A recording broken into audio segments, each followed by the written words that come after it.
Gilas Pilipinas team captain na si Chris Newsom sinabing posibleng maganap ang Justin Brownlee at Jordan Clarkson tandem sa 2026 Asian Games. Solid na Gilas lineup ito kapag nagkataon. Yan ang ating mga pag-uusapan para sa video natin ito.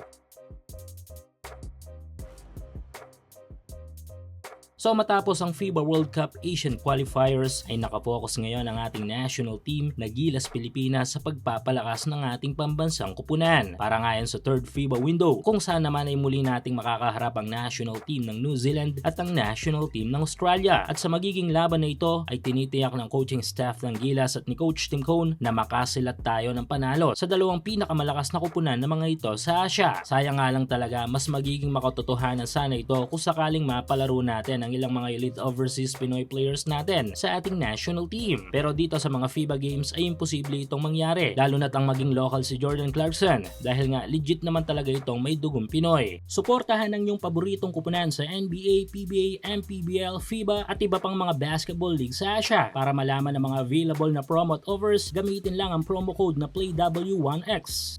Ay sa mga multi-sports event tournaments ay possible na mangyari ito. Tulad na lamang ng parating na 2026 Asian Games kung saan ay ang rule lang sa pagiging eligible na mga malalaro ay ang kanilang passport ng bansa na kanilang irepresenta. Bagay na magbibigay ng way para sa ating mga overseas Pinoy-blooded players na makalaro sa ating pambansang kupunan na sa local player. At sa event na ito ay possible na matuloy na ang tambalang pangarap nating mga Gilas fans noon pa man. Ito nga yung tambalang Justin Brownlee at Jordan Clarkson. At hindi lang basta-basta usapin ito dahil nga ang mismong captain ng ating national team na si Chris Newsom ay sinasabing malaki ang posibilidad na maganap ito. Pero warning lang ni Newsom ay ang posibleng paglakas din ng ibang mga Asian teams dahil nga sa passport rule na ito at makapagdala din sa kanilang kupunan ng mga bigating mga malalaro. Binanggit din dito ni Newsom ang chemistry kung saan ay bagay na mas importante dahil ayon dito kahit gaano kalalakas sa mga players kung walang mabubong chemistry ay wala din. Pero sa case naman ni Clarkson at Brownlee ay pareho silang elite players na kayang mag-adapt ng chemistry ng bawat isa. Isa pa, pareho na silang mula sa sistema ng Gilas kung kaya tiyak na ma-adapt nila agad ang mga bagay-bagay sa team. Kaya mas kakaabangan ang 2026 Asian Games dahil dito.